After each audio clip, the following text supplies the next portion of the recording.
Bien, bonjour à tous et à toutes pour ceux qui arrivent et pour ceux qui étaient déjà à la séance précédente. Vous voyez qu'on a maintenant 3 hommes. Tout à l'heure, on avait 3 femmes. Hier, il y avait 2 femmes et un homme. Demain matin, il y aura une femme et un homme. Enfin, donc, on respecte la parité. Mais comme tout à l'heure, il y avait une supériorité manifeste des femmes à la tribune, on rétablit l'équilibre. Alors,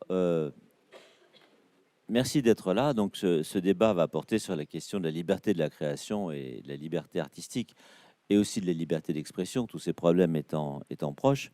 Ce matin, nous avons été, avec Lilian Sally, Amos, Thomas Chasseur, on a été visiter la galerie du musée des Beaux-Arts, dans lequel il y a une très belle exposition. Je la recommande pour ceux qui ne l'ont pas encore vue.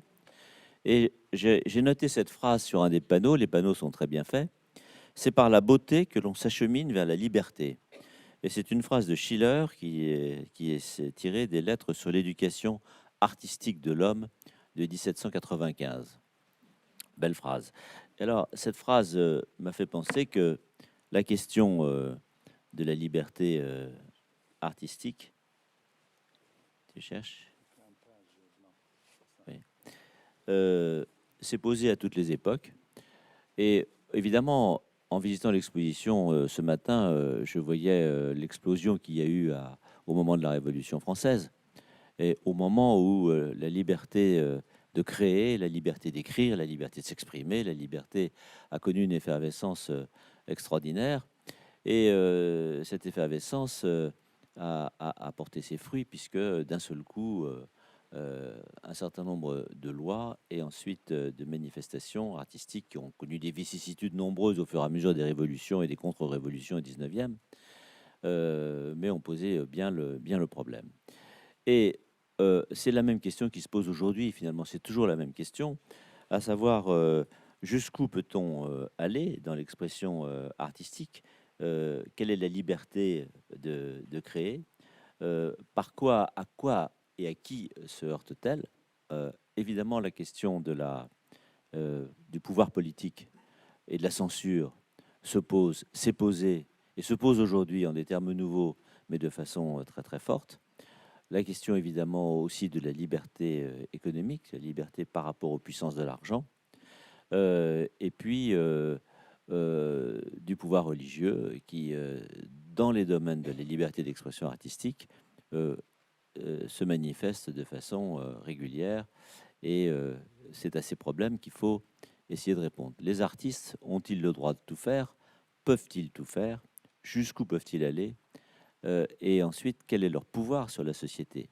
Est-ce que finalement leur responsabilité ou leur tentation, leur goût pour l'expression la plus libre, euh, euh, où s'arrête-t-elle et quelle efficacité a-t-elle? Voilà un peu toutes les questions dont on va discuter dans ce débat et qui se posent aujourd'hui en des termes nouveaux, à la fois à cause de la numérisation et du phénomène des réseaux sociaux, qui pose un nouveau problème, un peu inédit. Donc c'est un sujet important dont on parlera au cours de ce débat.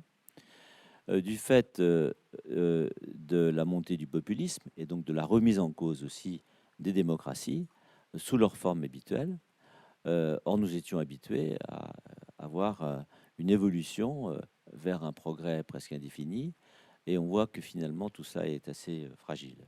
Donc toutes ces questions qui se posent dans un contexte totalement différent, non seulement à l'échelon de la mondialisation, puisque la mondialisation est aussi une des caractéristiques, qui pose la question de savoir comment on peut diffuser les mêmes œuvres par cet intermédiaire de la numérisation sans heurter des sensibilités, des pratiques, des idées, des théories, des religions dans tous les pays. C'est une question nouvelle qui se pose. Alors, nous allons commencer le débat en donnant la parole à nos invités. Donc, Amos Gitaï, que vous connaissez tous, cinéaste mondialement connu. Euh, je le connais très bien. Nous avons travaillé ensemble pendant de nombreuses années. Mais j'ai quand même une petite fiche parce que quand on voit l'étendue de son œuvre, 90 œuvres, hein, films documentaires, films de fiction, œuvres qui sont difficilement classables, peut-être entre les deux. Depuis le journal de campagne, Amos, vous le savez, est israélien, il est né à Haïfa. Il a travaillé beaucoup sur la question et sur Israël, sous toutes ses formes, le journal de campagne, et puis les films très connus qui ont tous été repérés dans les festivals, comme Kippour, Kadmos, Kedma, notamment cette trilogie, mais aussi beaucoup de documentaires, News from Home, Berlin-Jérusalem, et beaucoup d'autres films.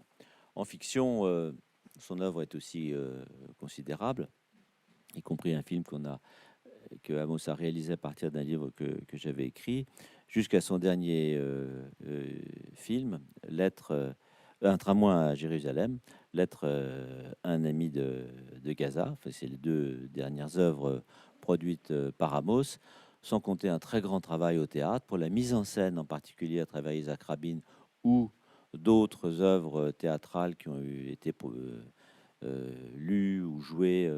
Je pense en particulier à Avignon par Jeanne Moreau il y a quelques années, et des entretiens, des livres, des expositions sur le travail de son père, des expositions sur le travail aussi sur les lettres de sa mère, et récemment une série de cours au Collège de France qui viennent d'être publiés, que vous trouverez à la librairie ici en sortant. Thomas Schlesser, comme vous le voyez, est plus jeune, donc sa production est forcément moins importante. Il dirige la fondation Hartung Bergman, qui est à Antibes, et on le remercie, comme Amos d'ailleurs, d'être venu exprès à Bordeaux pour la circonstance. Un grand voyage pour Amos, et un plus petit voyage, mais on y est très sensible pour Thomas Schlesser. Il est professeur à l'école polytechnique, il a été historien, il est historien de l'art. Il a travaillé pour les Beaux-Arts, pour Beaux-Arts Magazine, et publié un certain nombre de livres, dont L'art face à la censure, qu'on était en train de feuilleter juste avant de ce débat, que vous trouverez également à la librairie. Et il a beaucoup travaillé sur sur le lien entre les champs esthétiques et politiques, et sur Courbet. On aura l'occasion d'en parler tout à l'heure. Donc voilà, alors ce débat va se passer de la façon suivante. Amos doit nous quitter à 6h15. Donc on va d'abord avoir un débat à 3, et puis on poursuivra par un débat à 2 avec la salle. Peut-être que dans une heure environ, on s'arrêtera un petit moment pour que, si certains veulent poser des questions spécifiques à Amos Gitaï, ils puissent le faire avant son départ, et nous reprendrons ensuite le débat avec Thomas pour compléter la séance que nous avons aujourd'hui. Voilà. Alors, je vais donner la parole en premier à Amos, en lui posant la question, compte tenu du contexte très différent dans lequel nous évoluons aujourd'hui, et lui qui connaît aussi bien, comme je l'ai dit, Israël, où il vit en partie, et la France, où il vit en partie, sans compter les nombreux voyages qu'il fait, comment se pose aujourd'hui cette question de la liberté de créer, de la liberté d'expression, dans des démocraties aussi différentes d'ailleurs qu'Israël et que la France, et plus généralement dans le monde. Alors, d'abord, Jérôme, je suis ravi d'être à côté de toi, à côté de Thomas, et aussi dans la ville de Bordeaux, où j'ai réalisé il y a 10 ans exactement une grande installation qui était dans les bases sous-marins, qui était une sorte de dialogue avec cet espace qui a une vraie charge historique. Et ça m'a intéressé, comme j'étais formé comme architecte, de voir toujours en rapport avec l'architecture. Alors, tout à l'heure, on a parlé, avant de répondre à votre question, on a parlé de cette base sous-marine qui va être refaite. Et moi, je trouve que si je peux lancer une proposition à la ville de Bordeaux, il faut dialoguer avec l'histoire de ce morceau d'architecture. J'appelle ça morceau d'architecture parce que je sais qu'ils ont eux-mêmes un projet de débarrasser de cette pavé de béton, mais c'est impossible. Et des fois, c'est bien. C'est bien parce qu'il faut qu'il y ait d'obstacles aussi. C'est-à-dire que pas tout est transformable. Mais je crois que c'est un vrai challenge de parler de l'histoire de cette architecture qui est oppressive, construit par les nazis pour attaquer l'Atlantique, dans laquelle, tout à l'heure, je partageais cette information avec Alain Juppé, mais il n'était pas complètement au courant qu'apparemment, il y avait des ouvriers espagnols qui participaient dans les constructions, qui étaient enterrés dans les murs de cette base sous-marin. Alors, comme je respecte beaucoup la ville de Bordeaux, je trouve qu'à la place de faire un espace culturel sympathique, il faut prendre le challenge de dialoguer avec l'histoire de cet endroit qui est particulier, si vous êtes d'accord. C'est qui est pour, hein? Bon, on a un petit majorité. C'est à vous. Je comptais tout. Ouais. Tout est compté. Non, parce qu'on est dans le monde dans lequel l'art devient un aspect trop décoratif. Et je trouve qu'il faut l'art et la culture engagent avec le réel. C'était d'ailleurs mon parcours vis-à-vis mes chers compatriotes qui ne sont pas toujours partagés mon point de vue critique sur la politique actuelle d'Israël, mais je trouve que le meilleur hommage qu'un artiste il peut faire à un pays qu'il aime, c'est d'être critique. Critique, pas parce qu'on a envie de détruire, parce qu'on a envie que les choses vont aller mieux. Et si on regarde l'histoire, et si je continue mon proposition à Bordeaux, comme je suis soutenu par la majorité, Voilà, alors si je continue... Encore un nouveau maire. Voilà. Alors si je continue cette proposition, c'est parce que je trouve que des fois, il faut regarder le passé pour voir l'idée d'avenir.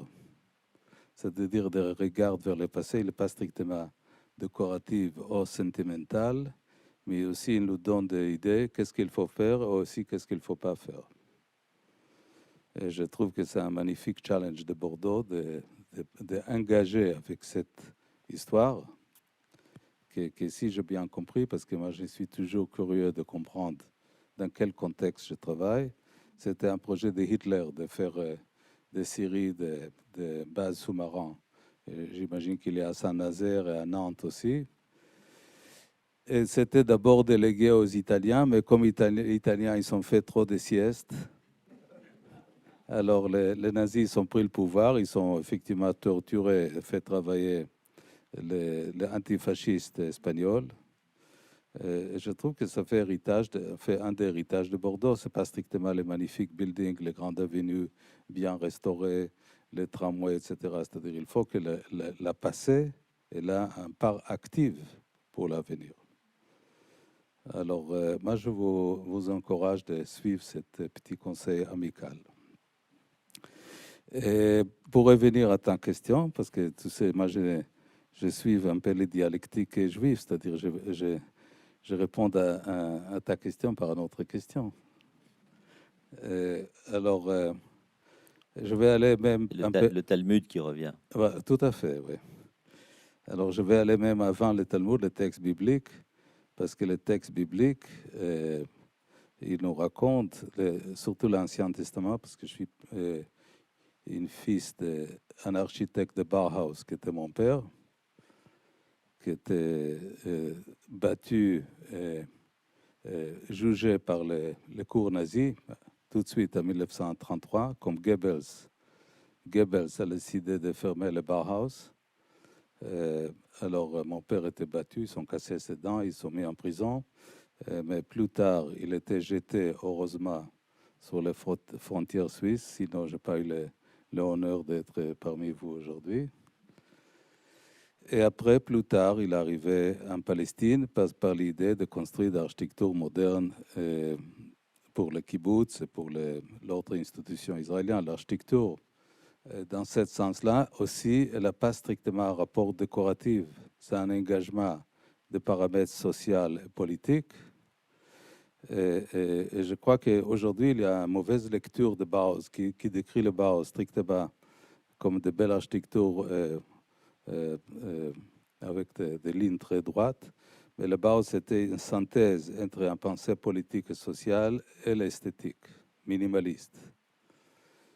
Et d'ailleurs, comme on a parlé tout à l'heure des nazis, alors ce n'est pas un hasard que Goebbels il a fermé le Bauhaus, même avant qu'il a fermé l'école marxiste. parce qu'il a considéré que l'architecture minimaliste, transparente, simple, ça menace des besoins nazis, des choses pompeuses, kitsch et énormes. C'est-à-dire l'esthétique, elle a aussi ses propres discours politiques. Alors, comme je parlais tout à l'heure de Bible, c'est à cause de ma mère, qui était une femme laïque, mais prof de Bible. Elle m'a toujours expliqué que la Bible, c'est un grand discours critique de pouvoir. Si on regarde, par exemple, la Bible, les rédactrices ou rédacteurs en chef de Bible, il y a plus que 2000 ans, il a pensé que c'est important de garder la mémoire que les rois, ils sont corrompus. Ils méritent d'être critiqués.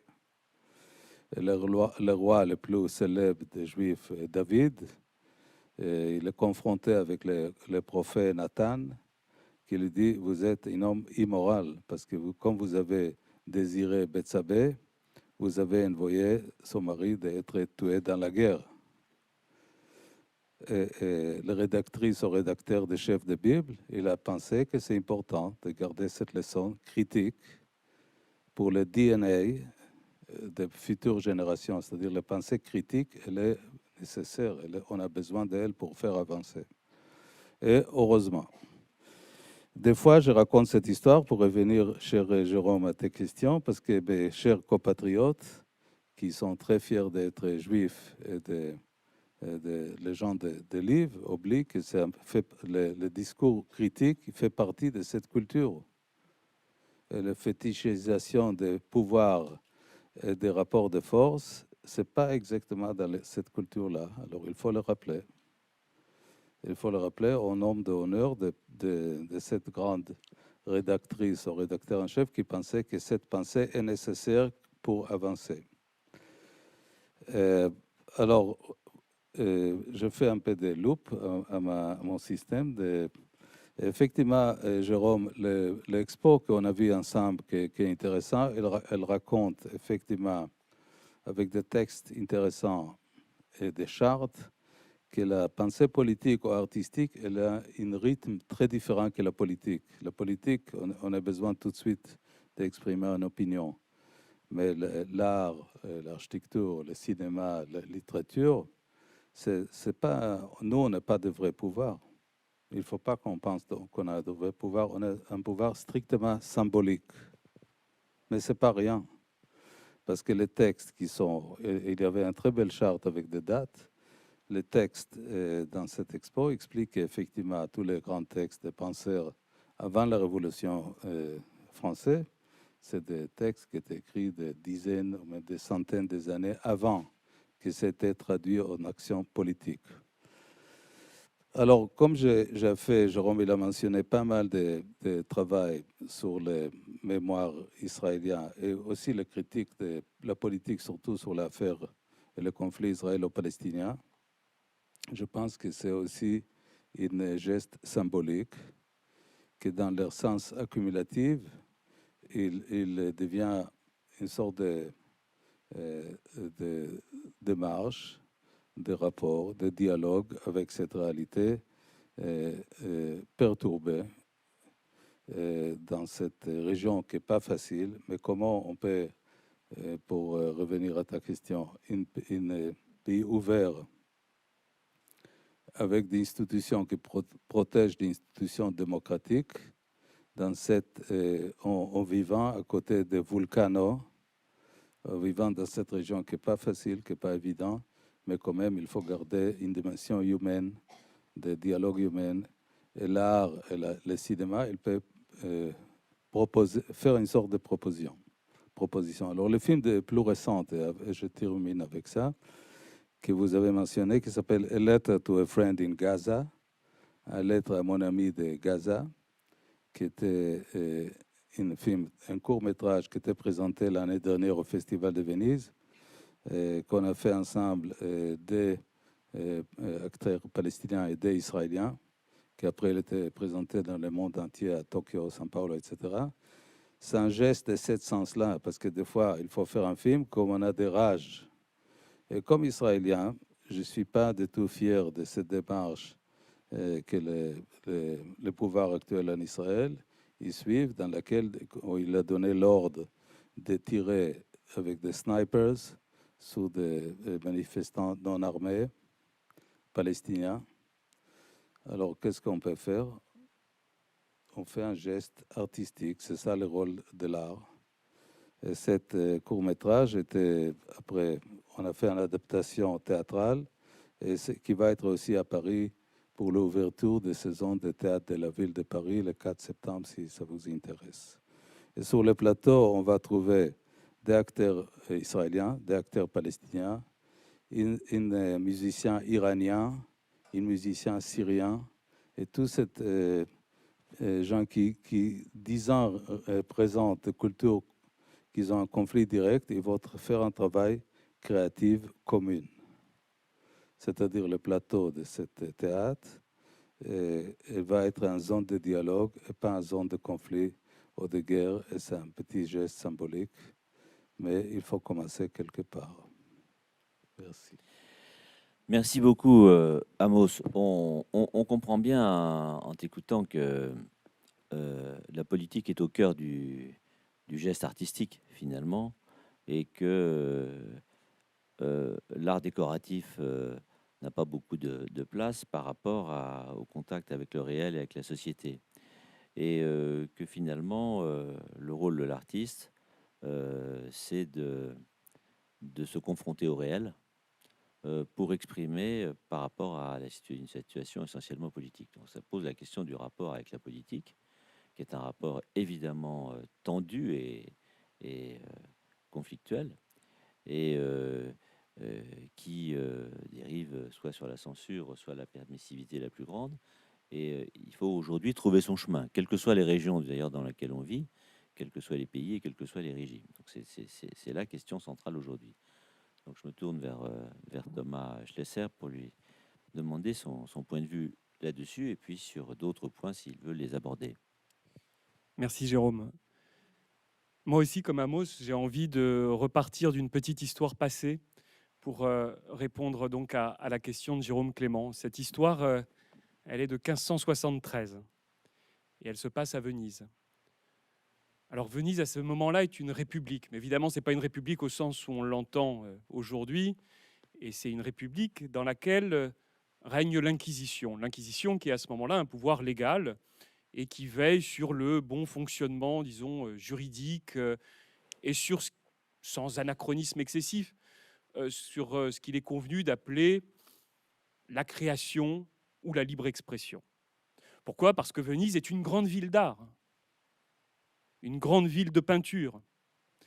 Et précisément, en 1573, il y a un décor qui est commandé. Un décor pour le réfectoire d'un couvent et qui est commandé à un peintre que vous connaissez au moins de nom, très célèbre, qui s'appelle Véronèse. Et ce décor est censé montrer la scène, donc le dernier repas du Christ. Et Véronèse fait quelque chose d'absolument fastueux. C'est un décor magnifique, mais dans lequel on a le sentiment que ce banquet final et dramatique est au contraire un moment extrêmement joyeux, avec des serviteurs, avec des animaux, avec même des bouffons. Donc il n'y a pas que Jésus et les apôtres, mais une sorte comme ça de spectacle assez fascinant pour l'œil. Et Véronèse est dénoncé. Et il passe en justice, dans ce qui est donc le tribunal de l'Inquisition de 1573 à Venise. Alors, rassurez-vous, il ne s'agit pas du tout de passer Véronèse à la question et de le torturer, mais ce qu'il y a d'absolument extraordinaire, j'insiste, extraordinaire, c'est que ces minutes du procès de Véronèse ont été conservées. C'est-à-dire qu'il y a des archives. Ce n'est pas une tradition orale, c'est bel et bien des preuves écrites, une documentation que nous avons sur cet échange entre un tribunal religieux et politique, et un artiste. Amos est extrêmement sensible à la question des archives. Et je vous assure que aujourd'hui, autant il peut y avoir facilement une conservation de tout ce qui constitue le patrimoine d'une vie, le patrimoine d'une pensée, mais au XVIe siècle, c'est rarissime. Donc cette pièce, elle est au moins aussi exceptionnelle qu'un tableau du XVIe siècle. Et qu'est-ce qu'on lit là-dedans?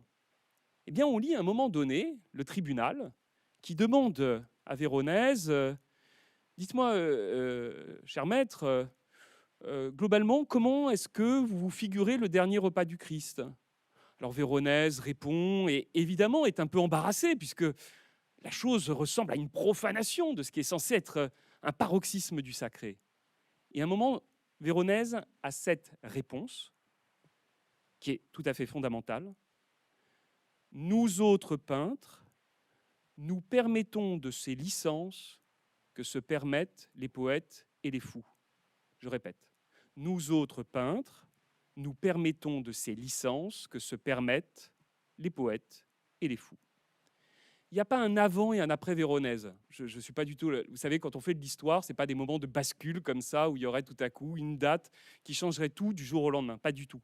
C'est, comme disait Mathilde Serrel tout à l'heure, j'adore cette expression, c'est un signal faible. C'est juste un tout petit point de détail, mais en revanche, c'est un indice. Et c'est l'indice de quoi? C'est l'indice d'un changement très très lent, qui a mis beaucoup de temps à s'imposer, mais qui aujourd'hui est le contexte dans lequel nous vivons dans les pays dits démocratiques, qui est celui d'une double affirmation et d'une double conquête. D'une part, Véronèse affirme une émancipation des formes. C'est une émancipation symbolique. Ça veut dire, pour le faire simple, face à un sujet donné, moi en tant qu'artiste, je peux le traiter exactement comme je veux. Toute forme est légitime du point de vue de l'artiste. Ce qui va donner au XXe siècle, par exemple, le fait qu'on peut tout à fait considérer qu'un objet manufacturé, le ready-made de Marcel Duchamp-Fontaine, eh bien, fait partie du champ des beaux-arts. Donc, première conquête. Deuxième conquête absolument essentielle, l'invention de l'individualité. Moi, en tant que peintre, je me permets de ces licences, je me permets une liberté que se permettent les poètes et les fous. Et si vous voulez, c'est très important par rapport à ce que disait Amos à l'instant. C'est même assez vertigineux. C'est-à-dire que, de prime abord, on a l'impression que le pouvoir des artistes est un pouvoir en sourdine parce qu'il n'est que symbolique. Mais en réalité, c'est une force d'infléchissement sur les consciences qui permet ensuite à tout le corps social d'en profiter. Et je dirais de ce point de vue-là que les artistes, sans vouloir les héroïser bêtement, ont bien fait le boulot. Depuis la Renaissance, ils ont permis que nous vivions dans une société où nous sommes libres d'adopter les formes symboliques que nous voulons et où nous sommes libres d'affirmer notre individualité. Question qui se pose, maintenant que nous sommes en démocratie, quel usage fait-on de la liberté qui nous a été donnée? Quel usage fait-on de notre libre expression, de notre libre création? Et j'aurais tendance à dire en la matière que là, les réponses sont en train de se formuler en ce moment même, mais qu'on est dans un vrai moment critique et un vrai moment de doute, extrêmement intéressant. Juste pour terminer la petite histoire sur Véronèse, parce que évidemment certains d'entre vous se disent qu'est-ce qui lui est arrivé à ce pauvre Véronèse? Rien de mal, rassurez-vous. Simplement, il a été condamné, vous allez voir, c'est une forme de censure insidieuse très très intéressante. Il a été condamné à changer de titre. Ce qui devait être la scène, finalement, c'est appelé le repas chez Lévi, chez Matthieu. C'est-à-dire un moment qui, dans le Nouveau Testament, est un moment, en effet, de fête, de célébration et fastueux. Et donc, où il n'y a pas cette dimension tragique du dernier repas du Christ.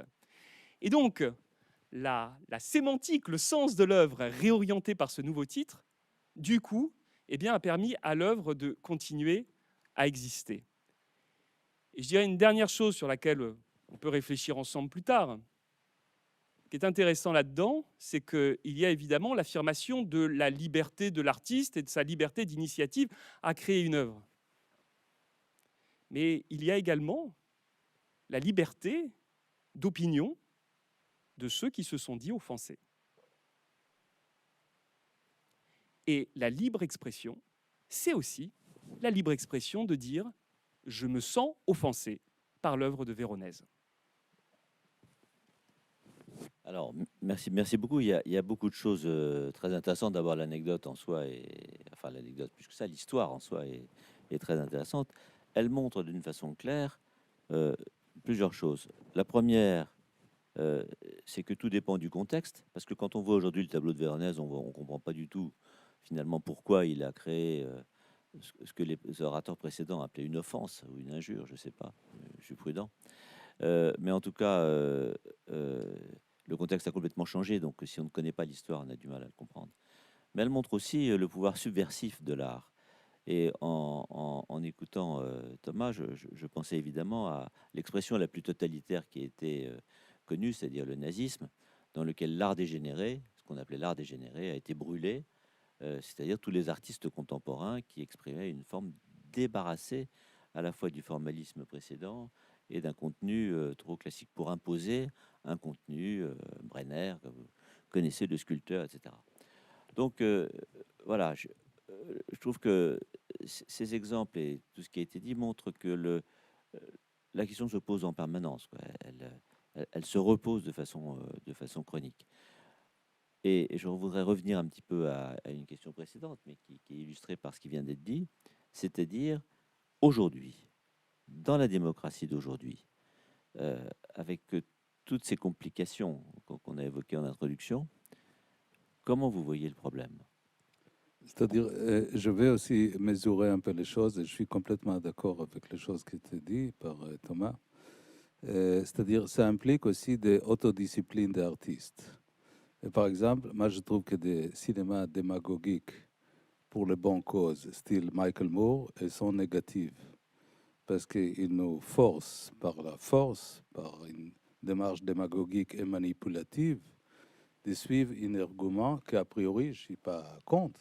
Je trouve qu'il faut critiquer le projet de la guerre d'Irak.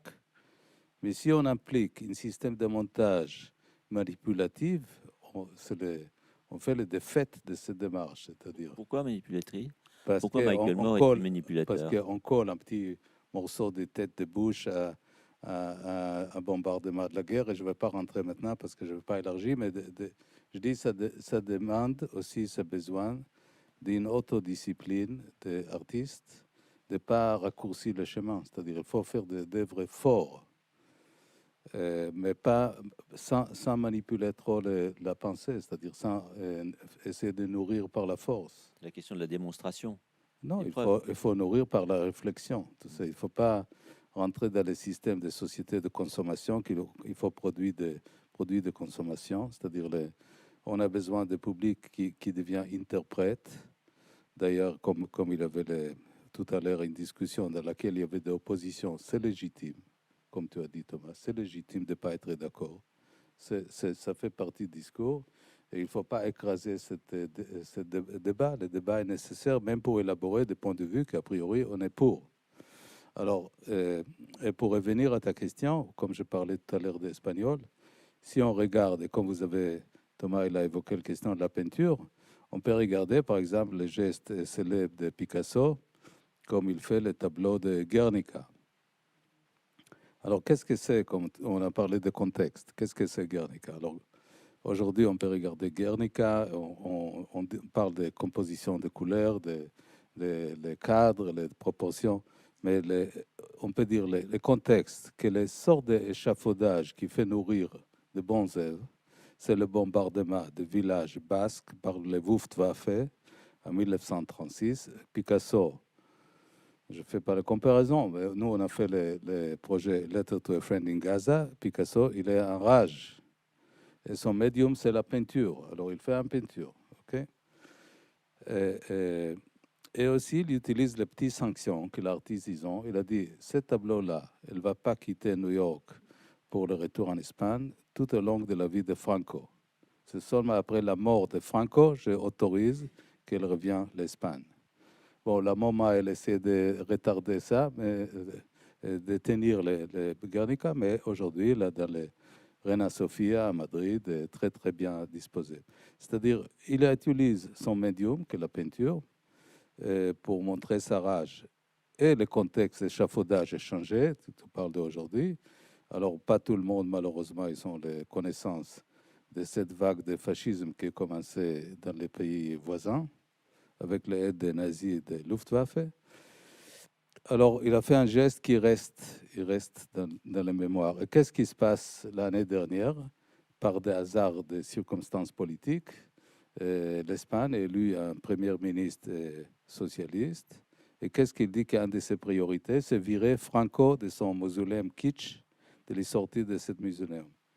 Alors, on ne peut pas attribuer ça à aucune vraie de force politique, mais strictement la mémoire.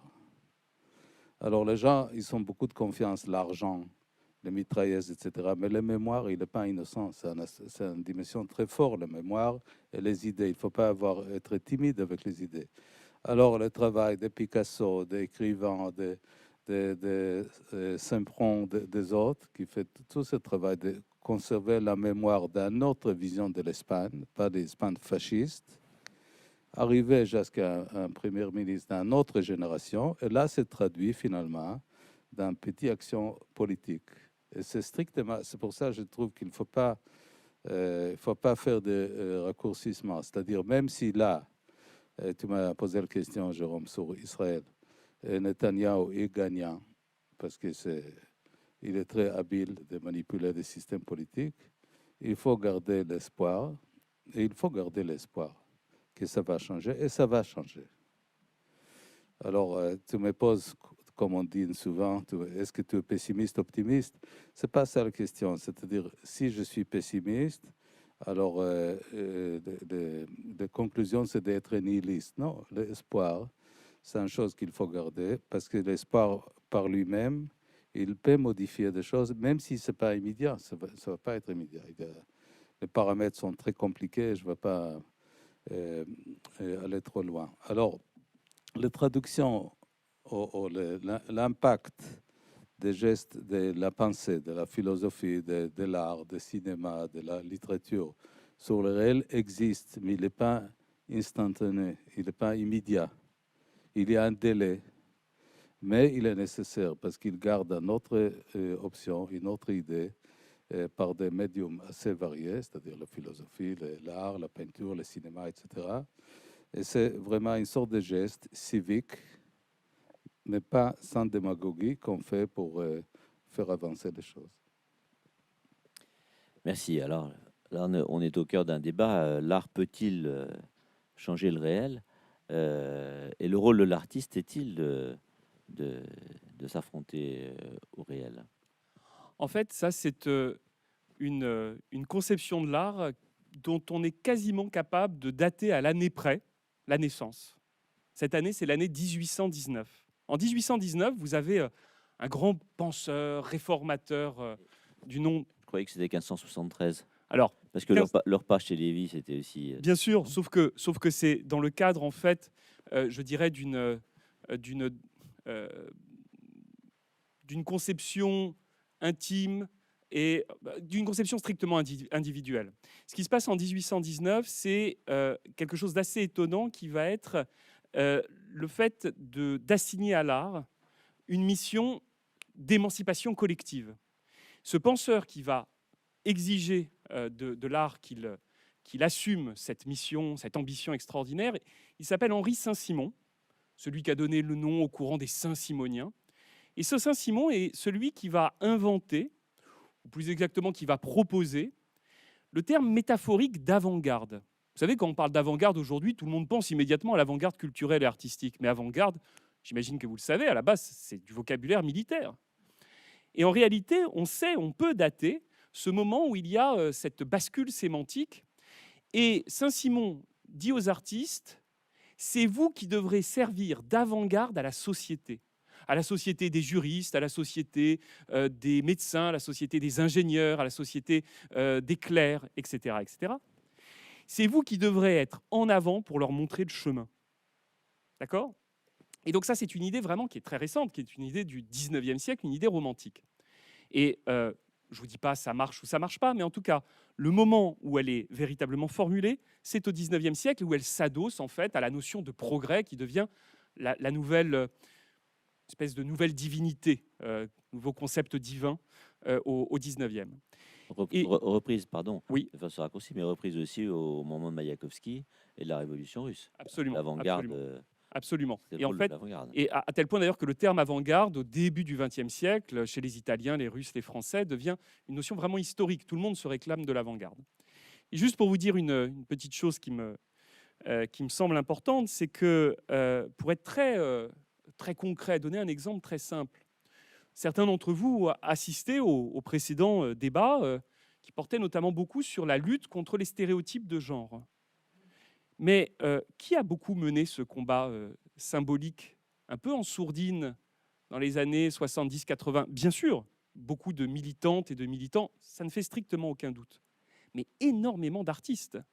Et en fait, il y a beaucoup d'artistes, je ne dis pas c'est bien, c'est pas bien, je ne veux pas revenir dans le débat précédent, je ne veux pas du tout m'immiscer dedans. En revanche, ce dont je suis sûr, c'est que la capacité des artistes à infléchir le cours des consciences, même si, comme le dit Amos, c'est sur le temps moyen, voire le temps long, ça c'est certain, ce n'est pas du jour au lendemain, ce n'est pas une prise de conscience comme ça qui est soudaine, elle est absolument évidente.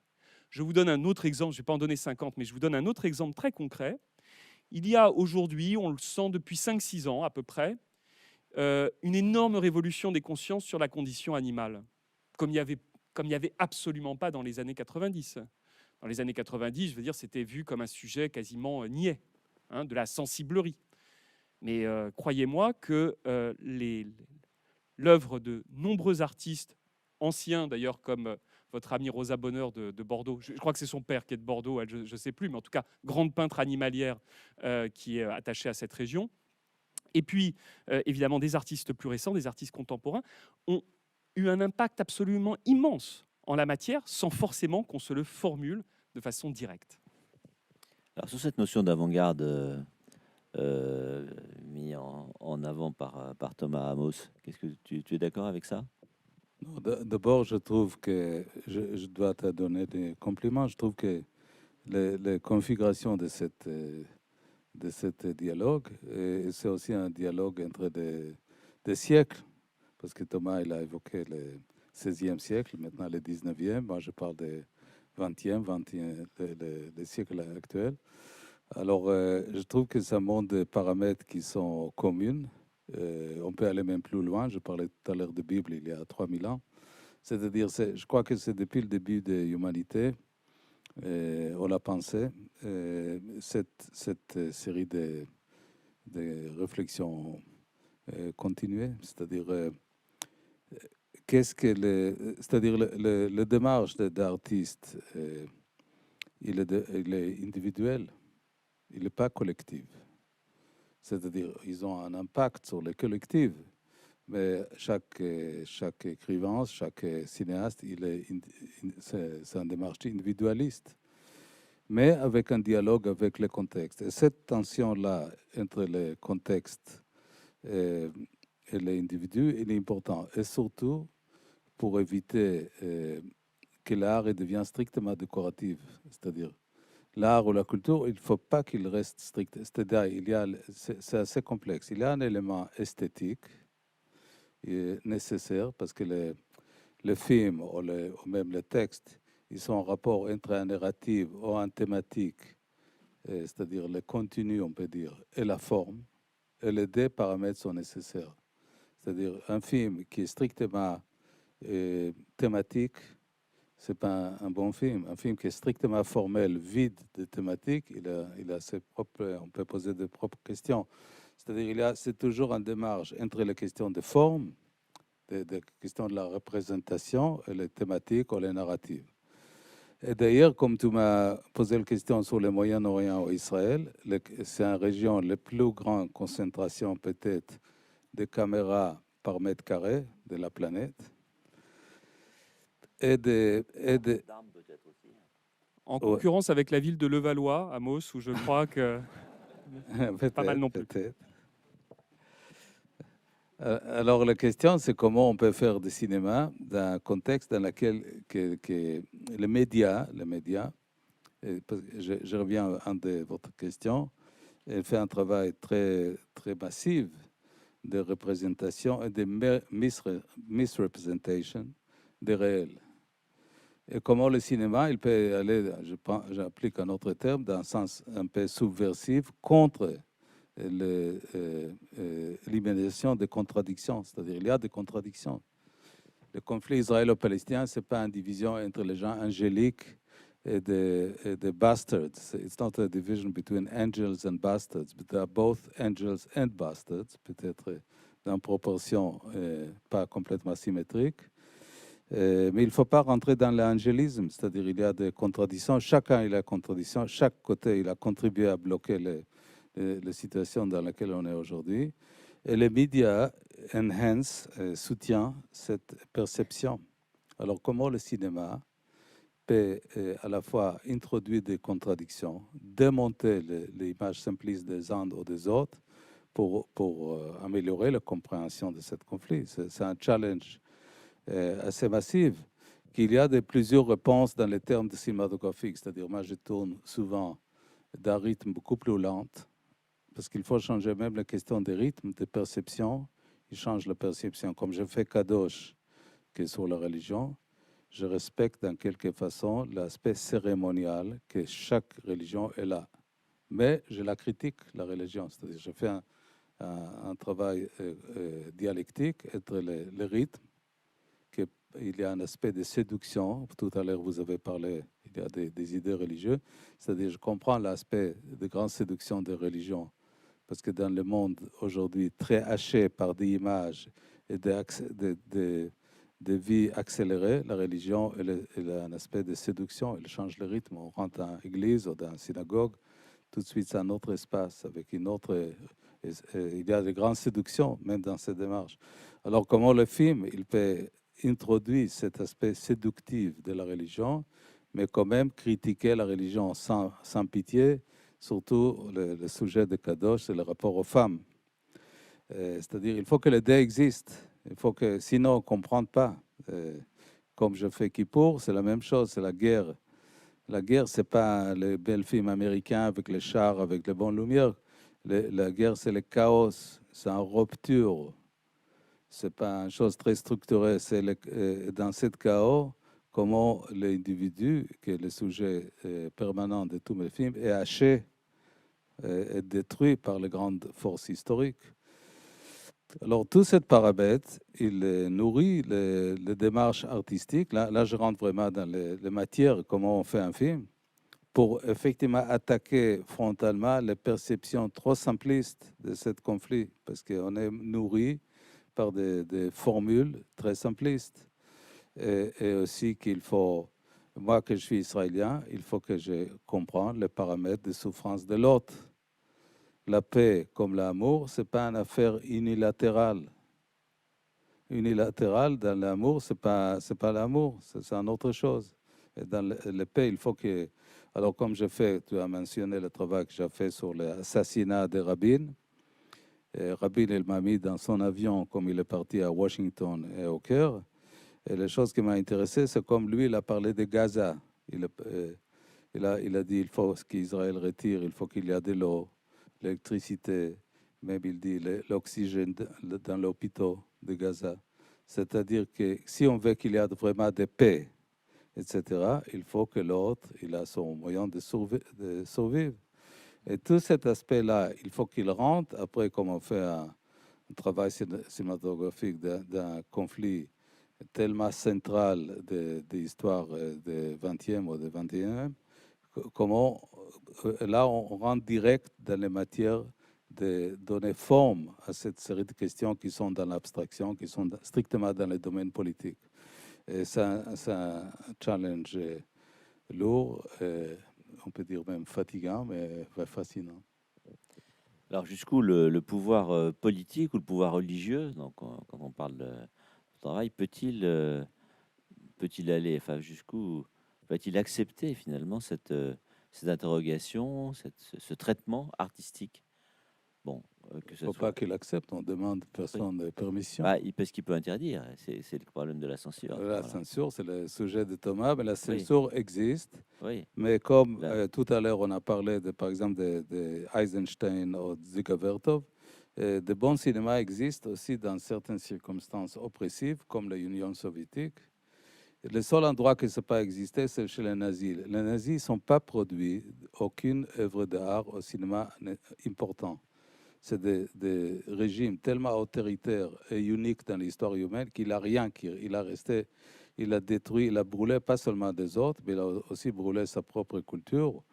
Et la culture juive, elle a le premier savoir parce que l'intimité entre la culture allemande et juive était énorme, beaucoup plus important que la culture juive avec la France.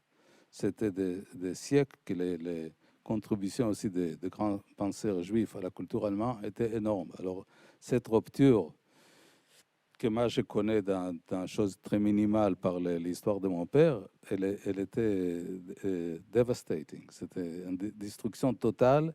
Et les gens qui célèbrent Leni Riefenstahl, ils sont torts. Ce n'est pas un grand cinéaste, c'est un propagandiste de base qui manipule des images d'une façon la plus simpliste. Elle ne mérite de rien, d'aucun honneur et d'aucun hommage.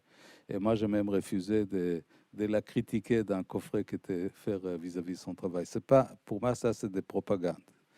Mais il y a certains régimes oppressifs, comme le régime communiste stalinien, qui sont quand même, il y a des cinéastes, comme je parlais seulement de deux, mais il y a plusieurs, qui ont fait des œuvres qui réussissent effectivement dans un système de répression et de la censure lourd de faire des travaux qui méritent son honneur. Oui, Oui, non, deux petites choses. D'abord, je souscris totalement à ce que dit Amos. En effet, dans les régimes autoritaires, il y a des contextes qui sont parfois, je ne sais pas s'il faut s'en féliciter ou le déplorer, mais extrêmement porteurs sur le plan de l'inventivité, de l'originalité artistique, par des contournements, tout simplement des accès de courage, etc. La deuxième chose, c'est que quand on parle de liberté et de censure, c'est vrai qu'il y a une espèce de première base méthodologique qui consiste, même si c'est un peu simplificateur, à dire: est-ce qu'on parle dans un contexte d'un pays dit démocratique ou d'une géographie dite démocratique, ou est-ce qu'on est dans un pays dit autoritaire? Alors, en ce qui me concerne, je parle très rarement des contextes autoritaires, tout simplement parce que je ne les connais pas, que je ne vis pas dedans, et que je pense que le minimum, par exemple, pour commenter la censure en Chine ou en Russie, je dis vraiment le minimum, en tout cas, ce qui est plus raisonnable, c'est d'abord de parler la langue et de connaître le pays, hein. Donc, je peux parler, moi, que de la France. Ce que je dirais en France aujourd'hui, ça va peut-être te surprendre, Jérôme, mais c'est que la censure ne vient pas tellement du pouvoir. Pas tellement. Pourquoi? Parce que pour le faire je ne suis pas surpris.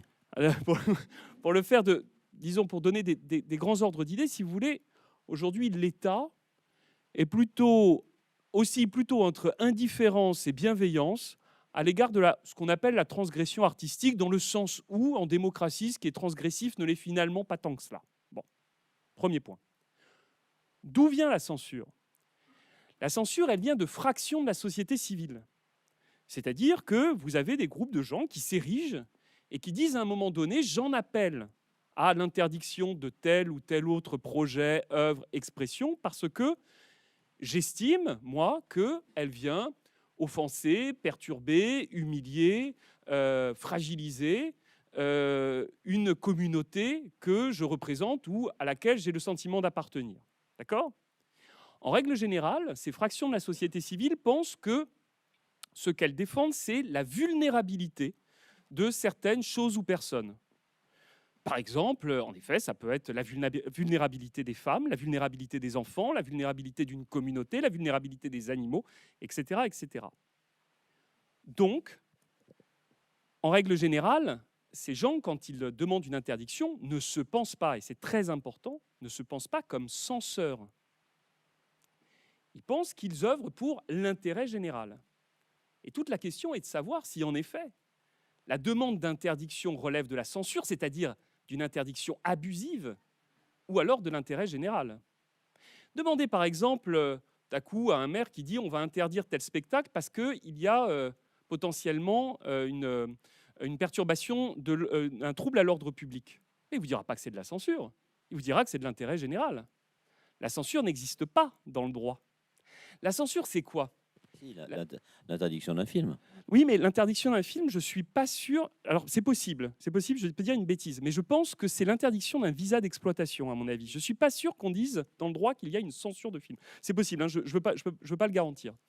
En tout cas, ce mot censure, si vous voulez, vous allez le voir surtout apparaître dans la bouche de ceux qui se sentent censurés et qui vont dire: je suis victime, en fait, d'un abus dans l'interdiction qui frappe mon œuvre ou ma production.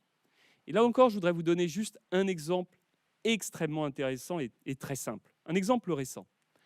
En 2010, il y a une exposition au Musée d'Art moderne de la ville de Paris d'un photographe, cinéaste que vous connaissez certainement, qui s'appelle Larry Clark. Larry Clark, qui dans les années 70 en particulier, a fait beaucoup de photographies de jeunes gens qui se droguaient ou faisaient l'amour et qui étaient, comment dirais-je, un des grands opposants culturels à la domination, à l'impérialisme américain et qui était vraiment un grand acteur de la contre-culture américaine. Exposition Larry Clark. Et parce qu'à ce moment-là, l'affaire du CAPC de Bordeaux, vous connaissez certainement, n'était pas complètement tranchée, et qu'il y avait des menaces de fermeture de l'exposition, une décision a été prise par la mairie de Paris d'interdire l'exposition aux moins de 18 ans. D'accord ? Et qu'a titré le journal Libération, qui n'est pas toujours très bien inspiré. Enfin, parfois, mais pas toujours très bien.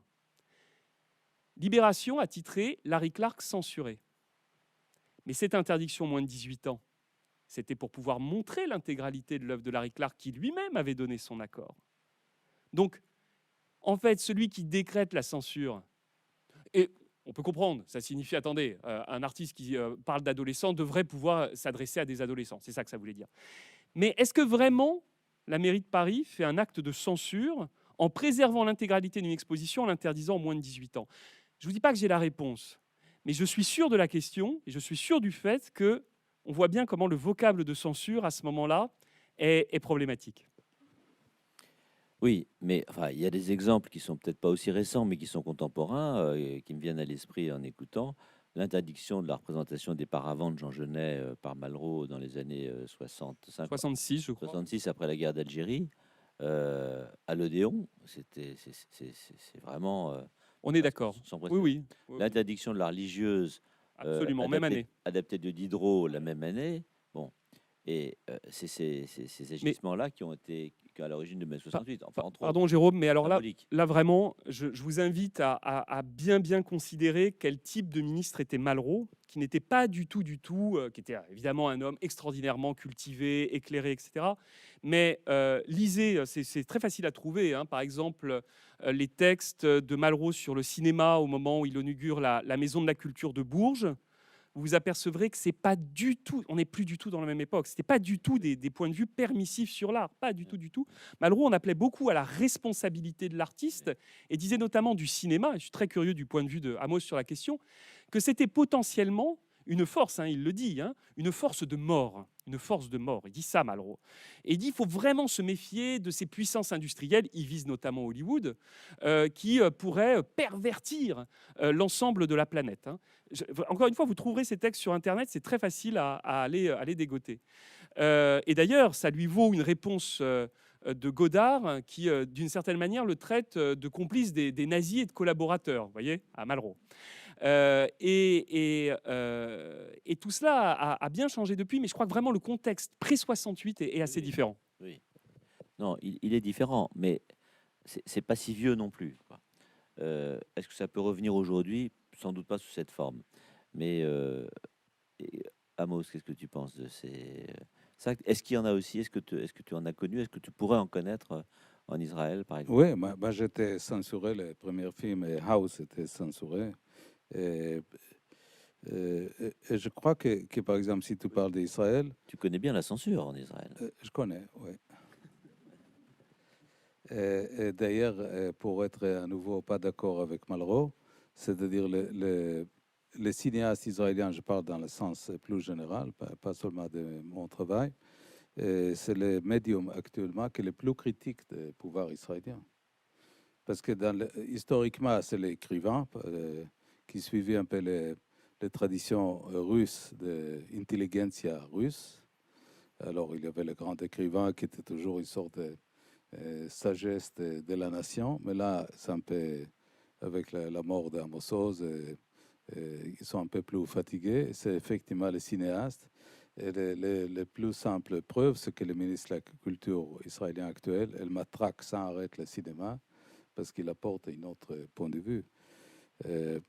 Et je suis d'ailleurs très content que je ne sais pas pourquoi, ils m'ont nommé président des jurys des projets qui était le Festival de Cannes de 1939 qui est Jean Zay, qui était ministre d'éducation, qui avait une idée de faire un festival anti-Venise, parce que le Mostra de Venise et le Biennale était créé par Mussolini dans les années 30. D'ailleurs, qu'il a primé Leni Riefenstahl, il a eu le Lion d'Or de Venise.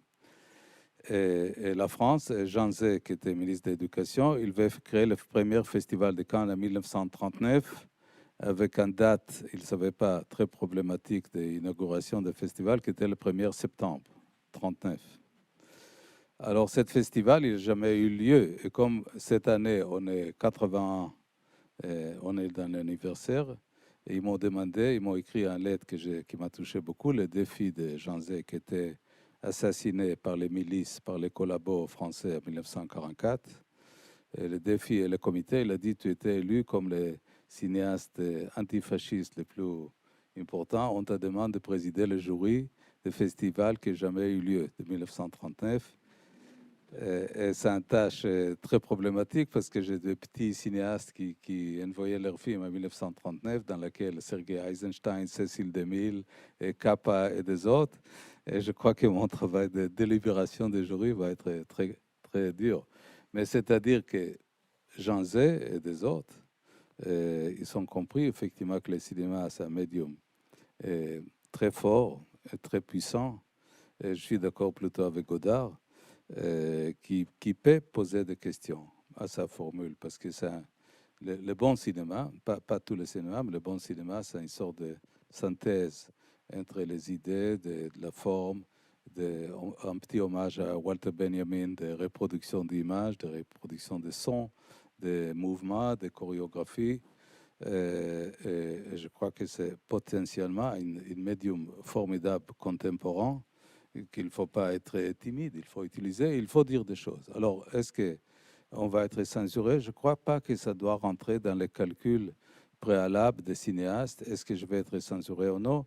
Je suis complètement d'accord avec Thomas que des fois, il y a trop ici, il y a trop de calculs préalables. Est-ce que je vais être censuré ou non? Alors, ça produit des choses gentilles, qui n'est pas tellement un compliment de mon vocabulaire.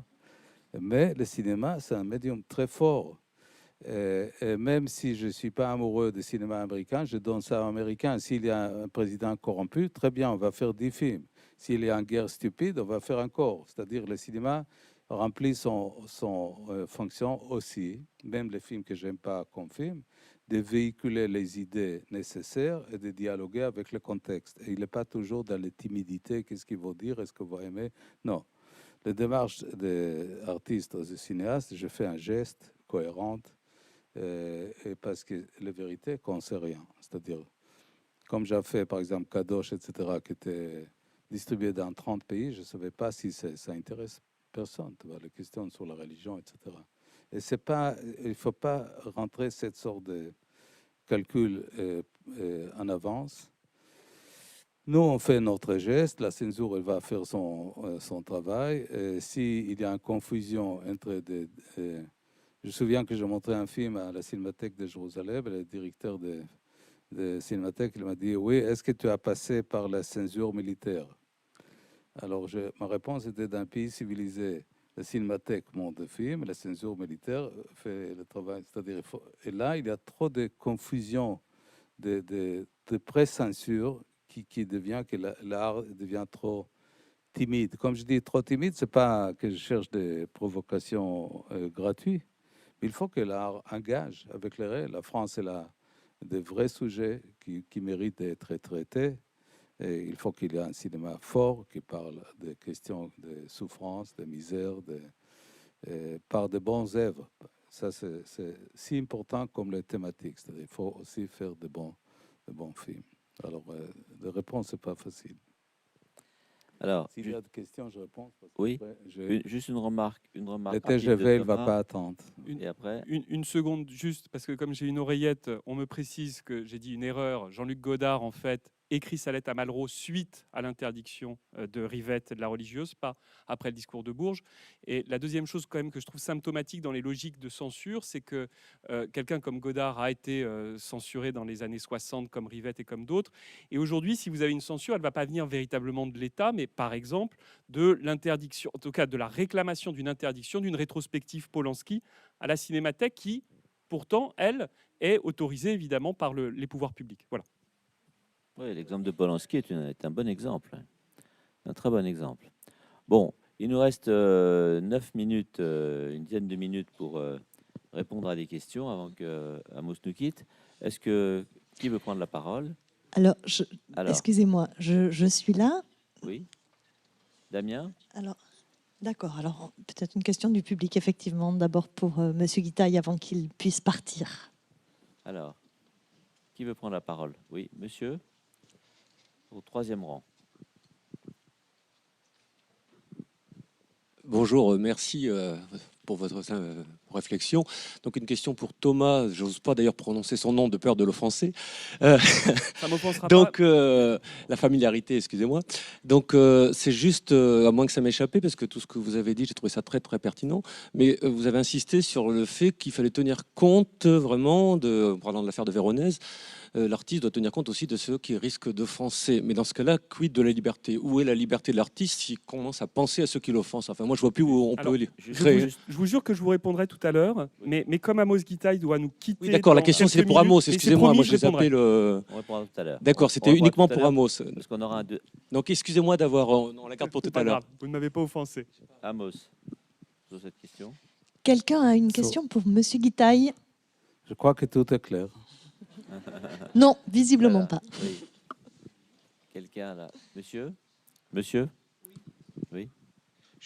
Vous avez parlé du blocos, la base sous-marine, et je me suis rappelé dans une encyclopédie sur l'art du XXe siècle que effectivement les nazis avaient combattu le Bauhaus, et qui est un art très épuré, fonctionnel. Et il disait dans cette encyclopédie, paradoxalement, les ouvrages du mur de l'Atlantique font du Bauhaus. Alors, est-ce que vous êtes d'accord avec cette affirmation? Elle a dit que non. Quelqu'un dit que non. Écoute, je n'ai pas pensé à cette question, pour vrai dire. Non, mais les choses qui est très intéressante dans les bases, on peut parler d'architecture parce que j'étais formé strictement comme architecte. Et après que j'ai fini mon doctorat à Berkeley, j'ai commencé à faire des films. Mais moi, je trouve que les choses qui sont intéressantes, ce n'est pas seulement les bases, mais à cette époque, que par exemple, il y avait un concours dans les années 20 à Stuttgart, qu'il y a les plus grands architectes d'époque, Le Corbusier, Mies van der Rohe, Gropius, etc., comment on peut dessiner un appartement de 70 mètres carrés. C'est-à-dire les plus grands architectes d'époque étaient appelés pour essayer de trouver des solutions architecturales, des choses, des grands talents d'architecture. Et ce projet existe toujours à Wissenhof, je crois, à Stuttgart. C'est-à-dire l'architecture aussi, comme certains aspects de art plastique, pas tellement à cinéma, ils ont eu une sorte de délire de forme, de gestes strictement formels, vide de contenu. C'est-à-dire l'architecture de base, elle doit aussi avoir un rapport fonctionnel avec les besoins humains et esthétique. C'est-à-dire les choses intéressantes dans les bases, c'est la synthèse entre les choses esthétiques, comme une autre pensée d'esthétique moderne. Et d'ailleurs, pour mettre un petit parenthèse sur l'histoire des pouvoirs politiques, moi j'étais allé voir à Bonn, par exemple, la chancellerie de Adenauer. Et je crois que j'ai compris beaucoup de choses. Comment il a compris qu'il faut que l'Allemagne fédérale va prendre distance de tout cette kitsch des Speer, des choses terribles qu'il a créées à Nuremberg, et faire une chose moderne, transparente. Pas du tout le palais d'Élysée avec toutes les choses dorées, pas du tout d'architecture monarchique, mais une architecture modeste. Et je crois que l'aspect moderne de l'Allemagne fédérale, qui essaie de reconstituer des paramètres après la guerre, elle est aussi dans l'iconographie architecturale. Mais ça, c'est un immense sujet. Et ça, après que j'ai fait un retour de TGV, je vais raconter un autre fois. Monsieur Alors, oui. Il y a une autre Ah, question pardon, avant. monsieur. Oui. Oui, je souhaitais avoir l'avis, le sentiment d'un Israélien par rapport à l'autocensure. Donc, dernièrement, un grand quotidien new-yorkais a décidé de supprimer des caricatures de presse. Et donc, je pense qu'on est aussi dans l'art. Que pensez-vous de cette situation où apparemment il y a donc une entrave à la liberté d'expression? C'est-à-dire, j'étais étonné effectivement que le New York Times a décidé de ne plus faire des caricatures. Écoute, on est tellement bombardé par des fake news, par le homme politique eux-mêmes, il mérite de voir un peu des mêmes traitements avec une dose plutôt artistique. Alors, moi, je n'ai pas compris comment un grand quotidien comme le New York Times suive cette idée. Monsieur. Bonjour, Monsieur Almos. Merci de votre invitation au Bordelais à assumer une page de l'histoire. Sur la base sous-marine, il y avait des milliers d'étrangers qui étaient des prisonniers politiques. La grande majorité d'entre eux, c'était des résistants et des républicains espagnols, mais il y avait également des Portugais, des Italiens et d'autres personnes qui étaient prisonniers.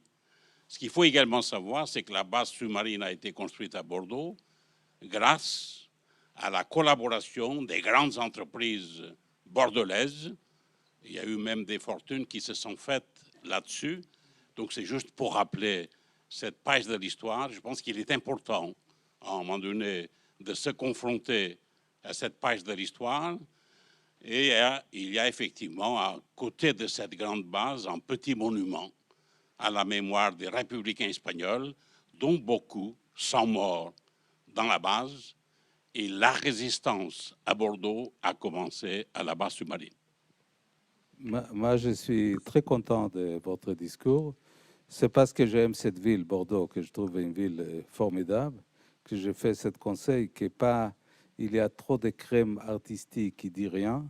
Et c'est vraiment une bonne occasion de parler d'histoire. Alors, j'ai lancé cette idée. Je suis sûr qu'il y a certains qui ne vont pas aimer le sens que je dis, mais je trouve que c'est un acte amical et que Bordeaux fait face à son histoire et fait un marche au-delà, c'est-à-dire vraiment faire un challenge. Et c'était l'idée comme on a fait il y a 10 ans, et les choses qui m'ont fait beaucoup de plaisir de travailler avec les Bordelais sur l'installation que j'ai faite. C'était ça comme idée.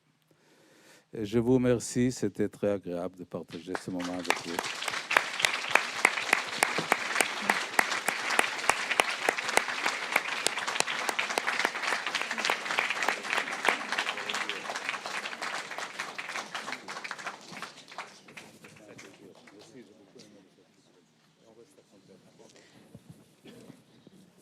Bien, nous remercions Amos et le salon. Merci beaucoup. Ainsi qu'Erika.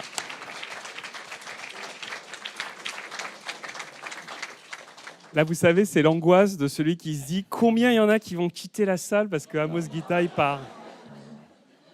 Je regarde. Ça va. Et là, c'est mes copains qui partent. Non, mais c'est pas vrai. On poursuit le débat. Il y a une question tout à fait importante qu'on a évoquée au début, mais à laquelle on n'a pas répondu. C'est par rapport à la numérisation et aux réseaux sociaux.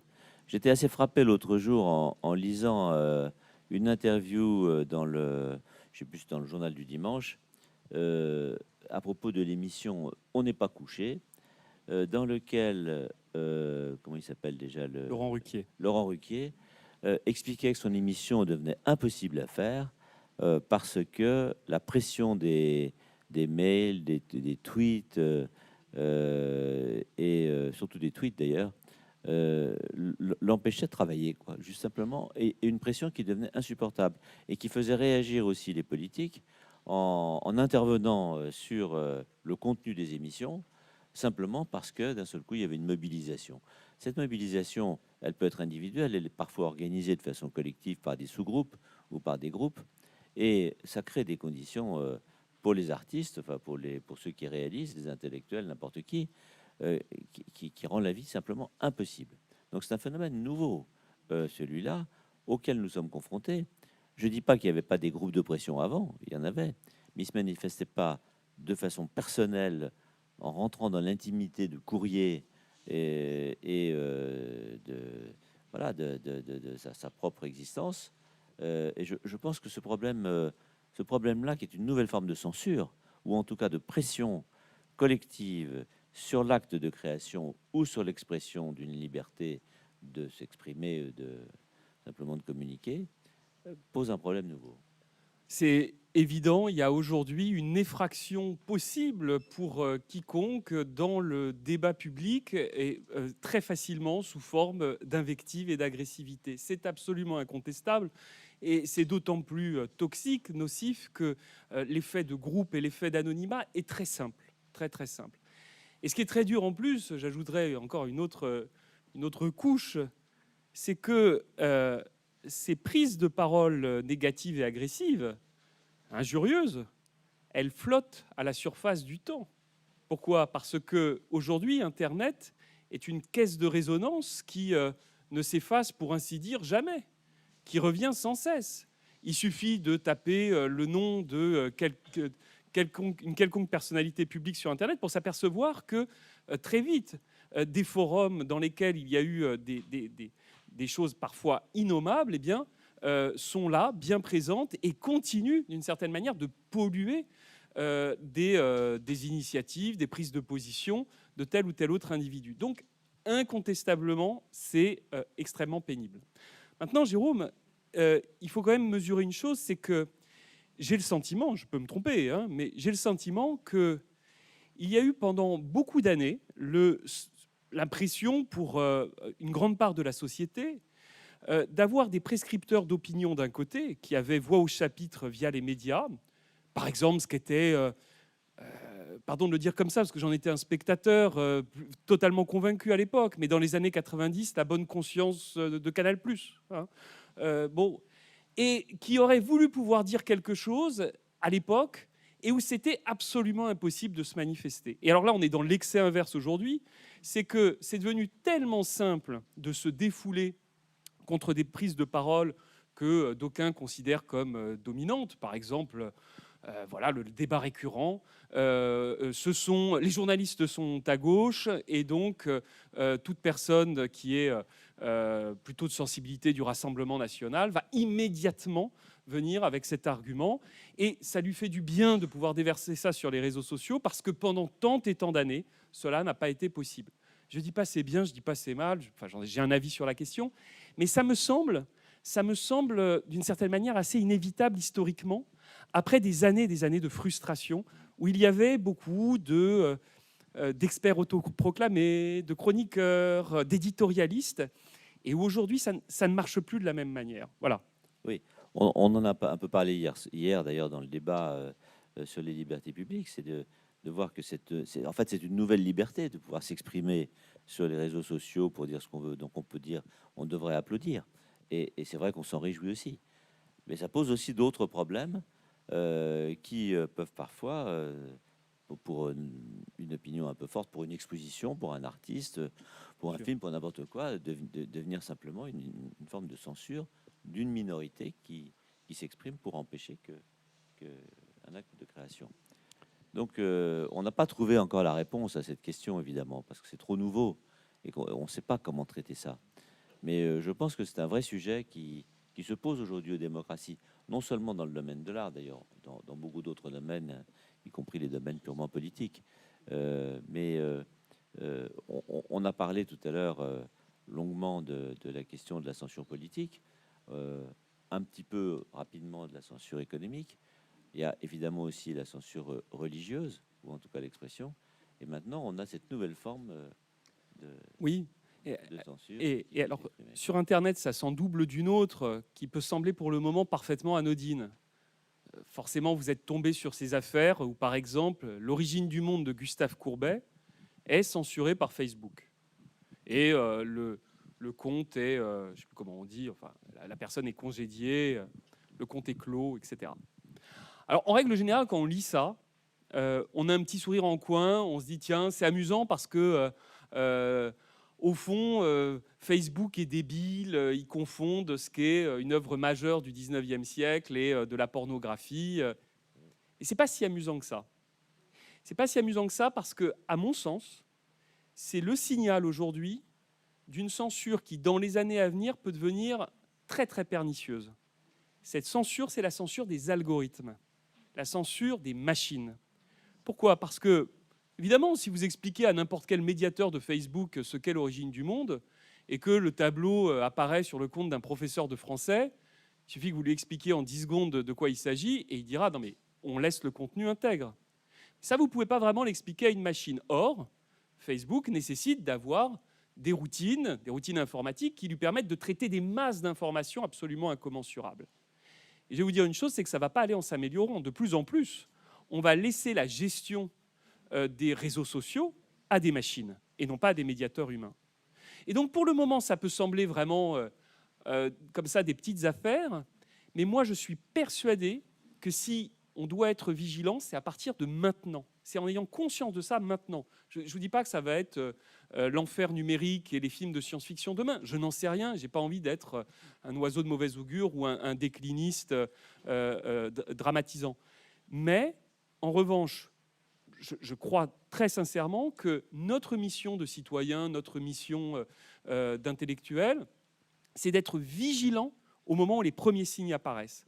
La censure des algorithmes, la censure numérique, c'est un vrai enjeu potentiel pour demain. Bien d'accord.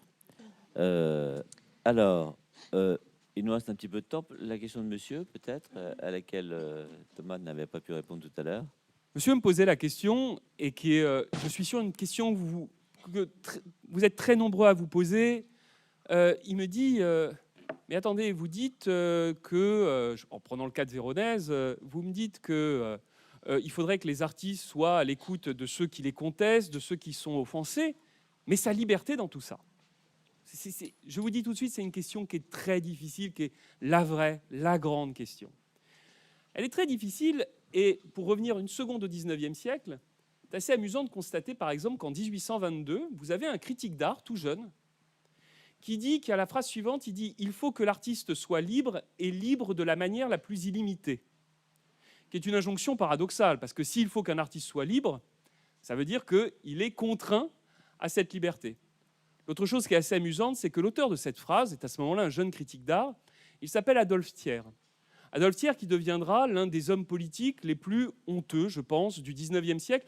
D'ailleurs, très intéressant sur tous les débats mémoriels de se demander pourquoi, après tout, s'il faut débaptiser les rues aujourd'hui, on ne débaptiserait pas les rues Adolphe Thiers. Je vous assure, c'est une bonne question, parce que, allez, juste très vite pour vous dire, je pense que toutes ces questions sur, grosso modo, la censure de nos commémorations par les monuments, c'est l'enjeu des grands hommes et de la place que nous accordons aux hommes de pouvoir, en fait. Bon, je passe, c'est vraiment une autre question. En tout cas, Adolphe Thiers, c'est très intéressant, est un homme qui appelait à la plus grande liberté artistique et qui, au moment où il est au pouvoir, au début de la Troisième République, après la Commune, va par exemple interdire les reproductions de la Commune, ce qui explique que nous n'ayons pas de peinture, en dehors d'une de Maximilien Luce, en tout cas pas de peinture contemporaine, des abominables scènes de guerre civile de la Commune.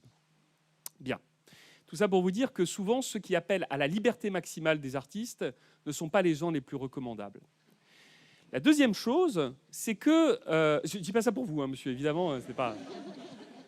La deuxième chose que je voudrais que vous ayez en tête, c'est que, en fait, on est tous un peu comme des petits-enfants quand on pense qu'il y a des grands qui auraient entre leurs mains la magie d'une liberté maximale. Ça nous enchante. On se dit, ah, moi, je ne sais pas, je suis notaire, boulanger, chômeur, ouvrier, etc. Mais il y a les artistes qui ont toute latitude, toute liberté. Heureusement qu'ils sont là. En fait, c'est une vue de l'esprit, c'est un fantasme. Les artistes ne sont pas absolument libres. Je vous donne un exemple très simple. Je veux dire, quand un metteur en scène fait un spectacle, Mais il a une première contrainte qui est de veiller à la sécurité de ses acteurs. Aussi simple que ça. Donc en réalité, ce qu'on imagine comme une liberté absolue est simplement une catégorie philosophique totalement hors sol. Il n'y a pas de liberté absolue chez les artistes. Ils y tendent sans y prétendre. Ils s'y mettent mais ne peuvent rien promettre. Tout ça pour vous dire qu'il faut peut-être un tout petit peu désacraliser cette notion de liberté. Et se dire aussi, et ça je crois que c'est vraiment très important, que pour qu'il y ait liberté de l'artiste, il faut qu'on arrête de penser les choses en termes aristocratiques. Il y aurait ceux qui seraient émancipés et ceux qui devraient être en extase devant ceux qui bénéficient de l'émancipation. Non, il y a ceux qui sont libres parce qu'ils créent, puis il y a ceux qui sont libres parce qu'ils sont le public qui regarde ces créations. Et ils sont libres de dire « ça ne me plaît pas, je trouve ça nul, j'aime pas, etc. » Ceux qui ne sont pas libres de faire, c'est le vandalisme, l'injure, l'action directe. Ça, c'est vraiment pas bien. C'est même totalement scandaleux. Toute œuvre de l'esprit mérite considération et existence. En revanche, c'est vrai que ce qu'on pourrait se dire, c'est que s'il y en a certains qui en viennent à l'injure, à l'action directe, au vandalisme, et malheureusement, je ne parle même pas de ça, de l'horreur absolue du meurtre, c'est, oui, évidemment de Charlie Hebdo, naturellement, c'est parce que, je ne dis pas qu'ils ont raison ou qu'ils ont tort, mais en tout cas, c'est qu'ils ont le sentiment de ne pas être entendus. Mon avis personnel, c'est que quelqu'un qui dit « je ne suis pas entendu et je viens saboter une œuvre qui est exposée, je ne sais pas, allez, on va dire, pour prendre un exemple précis, je vais venir interférer dans la représentation d'une pièce de théâtre au Théâtre de la Ville de Romeo Castellucci en 2011 ou Rodrigo Garcia au Rond-Point, je trouve ça absurde. Mais en revanche, on ne peut pas faire comme si ces gens-là n'existaient pas et comme s'ils n'avaient pas quelque chose à faire valoir. Et quand je dis ces gens-là, c'est nous tous d'ailleurs, parce qu'il y a plein de fractions agissantes qui sont contradictoires entre elles. Il n'y a pas simplement les méchants intégristes, qu'ils soient catholiques ou musulmans, il n'y a pas les méchantes féministes, il n'y a pas que les méchants décoloniaux, etc. Pas du tout. D'abord, ils ne sont pas si méchants que ça, parfois. Hein ? Et puis, d'autre part, vous voyez que, ne serait-ce qu'en parlant de ces différentes fractions de public, eh bien déjà, il y a une cartographie assez large du spectre social qui se dessine et qui vous montre qu'on est tous concernés d'une manière ou d'une autre. Ce qui veut dire qu'on a besoin de se parler. On a besoin de se parler entre, d'un côté, le pôle de la libre expression et création, que sont les artistes, les créateurs, si vous voulez, et les différents publics. Voilà, je crois que c'est très important. Bien, merci beaucoup. On va prendre encore une ou deux questions. Oui, monsieur.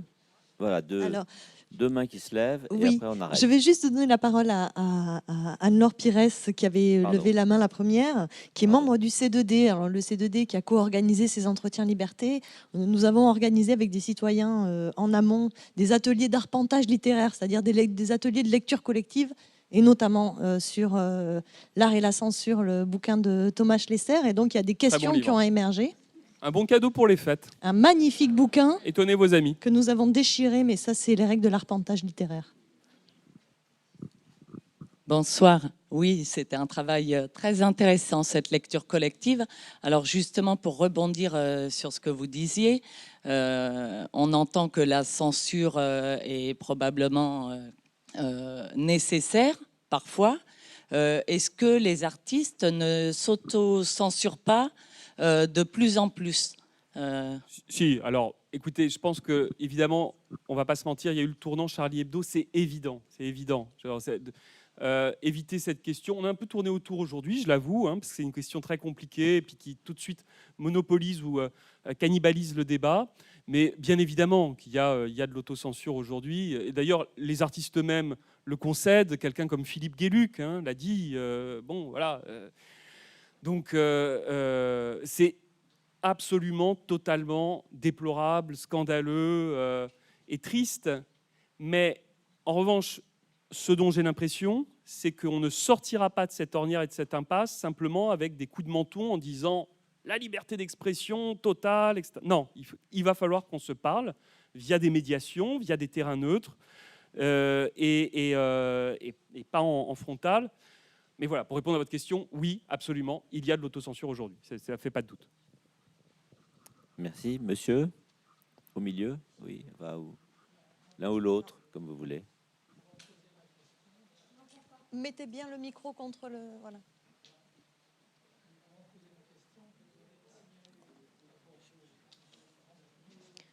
Attendez, monsieur, on va changer de micro parce qu'on ne vous entend pas. Monsieur parlait d'une grande avenue à Bordeaux. Oui, une grande avenue qui s'appelle l'avenue Thiers. Ouais, mais sans H. Hein, non. Quand elle arrive dans la commune limitrophe de Senon, qui est traditionnellement socialiste, elle devient l'avenue Jean Jaurès.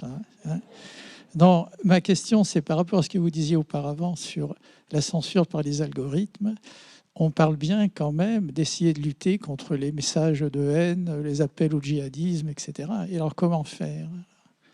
Alors, en tout cas, je vais vous dire une chose. Évidemment, je n'ai pas la réponse. Ça, c'est le premier point. Je n'ai pas la réponse. En revanche, un élément de réflexion, c'est que cela m'étonnerait, je ne suis pas expert, cela m'étonnerait que ce soit parce que vous allez faire taire sur le plan du numérique, informatique, des appels à la haine, que les frustrations violentes vont tout à coup disparaître des cerveaux des uns et des autres. Enfin, je n'y crois pas. Mais peut-être qu'en effet, la solution, c'est d'éradiquer toute forme, peut-être toute forme de paroles violentes pour que tout à coup la violence s'épuise dans les cerveaux. Ce n'est pas mon avis. Et encore une fois, je ne suis pas expert. Facile à dire, enfin facile à faire. Oui, monsieur, oui. Oui, j'avais une question qui fait un peu écho à ce que vous disiez auparavant, Thomas. Vous nous rappeliez qu'un artiste, c'est un créateur, mais c'est aussi un producteur. C'est pas quelqu'un qui vit hors sol, qui est immergé dans une société, qui doit subvenir à ses besoins, et dont l'œuvre d'art a vocation quand même à venir s'inscrire dans un marché, avec une offre et une demande. Et je voulais savoir, justement, c'est une question que vous n'avez pas abordée pour l'instant, qu'en est-il de la liberté artistique à l'heure de l'émergence et du renforcement d'un marché de l'art où viennent s'investir des intérêts financiers de plus en plus importants, marché de l'art dont l'État est aussi un des acteurs. Excellente question, énorme question. Tout petit préambule en 1 seconde 30. Très intéressant, on n'en a pas parlé, le mot créateur. Vous savez qu'en fait, d'une certaine manière, au 15e ou au 16e siècle, on n'était pas créateur, on était créature d'un prince ou de Dieu. Ensuite, on est devenu créateur. Et dans les années 80, grâce en particulier aux ce qu'on appelle les années langues, on est devenu créatif. C'est-à-dire tout le monde a pu devenir l'émanation du personnage créateur en étant un créatif. Bon, juste toute petite parenthèse. C'est une immense question. Simplement, pour la nuancer, cher ami, vous dire la chose suivante, c'est que la grande majorité des producteurs, ce que vous appelez les producteurs artistes, sont d'une immense qualité et complètement soustraits aux dérives spéculatives du marché. En d'autres termes, on pense souvent, en tout cas en ce qui concerne les beaux-arts, à des artistes comme Jeff Koons, par exemple, mais ce serait comme si on réduisait la musique je sais pas, je connais pas suffisamment la musique, à Beyoncé, si vous voulez, sans penser qu'il y a par ailleurs Pascal Dussapin. Donc, le fait est que, en revanche, là où je vous suis dans votre critique, ce que vous dites, c'est aujourd'hui, l'État est complice d'une accélération de ces spéculations du marché. Et finalement, il y aurait là quelque chose qui dévoierait un idéal artistique. C'est pas faux. À mon sens, c'est pas faux. C'est-à-dire, c'est comme si tout à coup, la logique économique venait capter ce que serait la logique de production artistique. C'est pas faux, mais ça mériterait quantité de questions et de nuances, à mon avis. Dernière question. Oui, pardon. Quand vous envoyez un manuscrit à un éditeur, si il y a un éventuel possible problème, l'éditeur commence par le faire relire par un avocat ou par un cabinet d'avocats. D'ailleurs, maintenant, toutes les grandes maisons d'édition ont des cabinets d'avocats. Et donc, il y a la censure déjà à l'intérieur de la maison. Enfin, la censure. À l'intérieur de la maison d'édition, il y a ce problème de lecture et relecture et l'intervention des avocats. Hyper intéressant. Et comme c'est la dernière question, je me permets de répondre juste en 3 bonnes minutes parce que c'est une question fondamentale. Le premier élément de réponse, c'est le petit 1, qui a trait à à l'édition en général. La phrase de Mathieu Lindon qui dit « La censure commence au premier manuscrit refusé ». Je ne le crois pas. Je crois que ça, c'est justement... C'est très intéressant comme définition de la censure, mais un manuscrit refusé, c'est un refus, c'est un rejet, c'est-à-dire qu'on estime que la chose est trop faible pour être promue. Il y a censure quand on estime que la chose est trop forte. C'est-à-dire que tout à coup, on se dit je ne vais pas mettre ça, je ne vais pas produire la chose parce que ça a une telle puissance de percussion que je préfère que ce soit un autre qui s'en empare. Premier élément de réponse. Toujours sur ces problèmes sémantiques sur la censure. Deuxième chose, c'est que, à mon avis, il y a 3 écueils. Je vous ai parlé de l'action directe, le vandalisme, dans ces problèmes de la liberté d'expression. Deuxième écueil, je vous ai dit, il y a l'invective, l'injure, en particulier sur les réseaux sociaux. Troisième écueil, croyez-moi bien, c'est la voie judiciaire, la judiciarisation de la liberté artistique. Faites très attention à ça. Et voyez comme aujourd'hui, la question de la censure, c'est automatiquement nous trancherons devant le juge. Mais non, écoutez, il faut qu'on soit capable de se parler avant de se parler par le biais d'un avocat dans un tribunal. Et j'ajouterai à ce titre que je connais beaucoup d'avocats qui sont des formidables avocats plaidant pour des artistes, pour le droit d'auteur, etc. Et attention, je veux dire, quand un avocat parle de liberté artistique, il y a d'emblée un petit conflit d'intérêts, puisque son intérêt à lui, c'est quand même d'aller au tribunal. Comprenez bien ça, hein. Donc moi, je parle, pardon, mais d'où je parle? Je parle comme historien de l'art. Donc mon point de vue, je suis désolé de le dire comme ça, mais est quand même légèrement, est plus désintéressé que celui du juriste ou de l'avocat. Et troisième élément de réponse, et j'en aurais fini avec ça. En effet, quand un avocat va vous dire je prépare le manuscrit avant qu'il puisse être publié, parce qu'il va vous le dire qu'il va le faire au nom de la liberté, pour qu'il puisse y avoir un libre accès à un manuscrit. Et donc, il va le faire au nom de la liberté d'expression. Et au fond, on peut se poser la question si il n'y aurait pas, par le biais d'un appel à la liberté d'expression, une censure préalable qui, aujourd'hui, serait la vraie censure. Voilà, bonne question, bonne réponse. Bonne question, bonne réponse.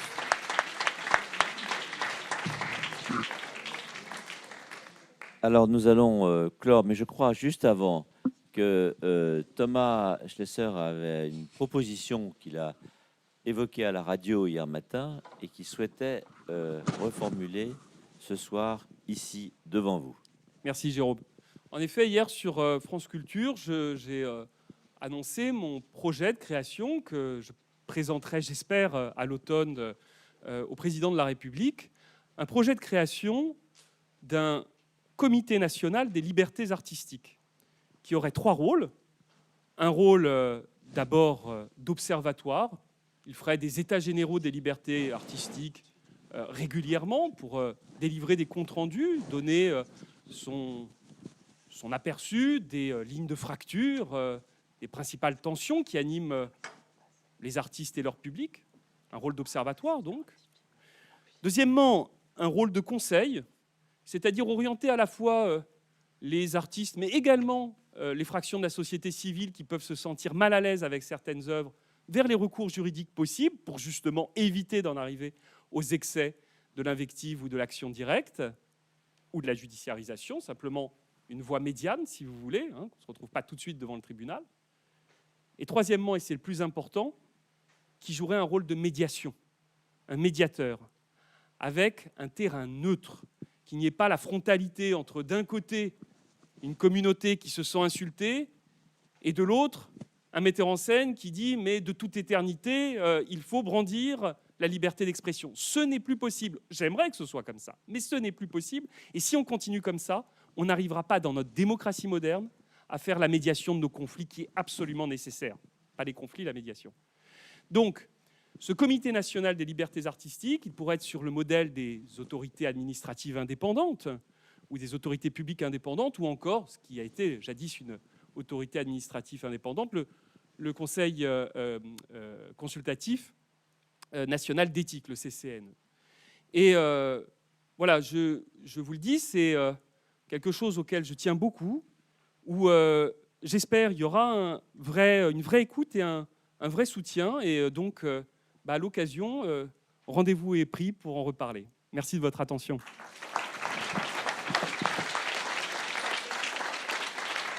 Bien. Merci à tous d'avoir participé et suivi activement ce débat qui était très intéressant comme les deux précédents.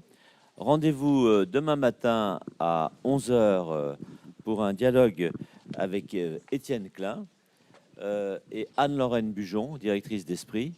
Et nous espérons que vous serez nombreux à ce rendez-vous. Bonne soirée, à demain.